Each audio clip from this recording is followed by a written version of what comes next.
Заключительный этап подготовки проходит в интенсивном режиме. 3 тренировки в день. Для Игнатия выступление на этом турнире не станет первым. В прошлом году атлет занял 4-е место, войдя в призовую пятерку.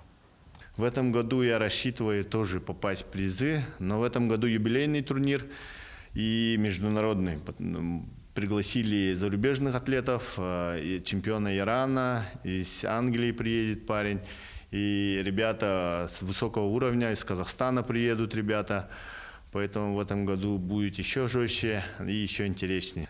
Поэтому я жду не дождусь, какие будут комплексы. И будем биться, показывать якутский саха-характер. West Siberian Championship – это турнир, который уже 5 лет собирает сильнейших атлетов со всего мира. В этом году ожидается участие порядка 300 спортсменов из Ирана, Ирака, Египта, Китая, Казахстана и других стран. В течение 3 соревновательных дней участники выявят лучших в 11 комплексах дисциплин. Особенностью соревнований по кроссфиту является то, что точный список упражнений атлеты узнают за день до турнира. Именно в этом и, наверное, заключается секрет и успех этого вида спорта, потому что это связано как и с нашей жизнью. Ты не знаешь, что завтра тебя ждет, что будет, поэтому ты должен быть готов ко всему.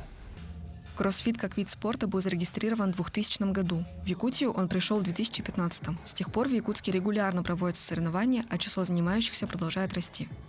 Мы активно развиваем, и сейчас в городе Якутске в целом занимается больше 1000 человек.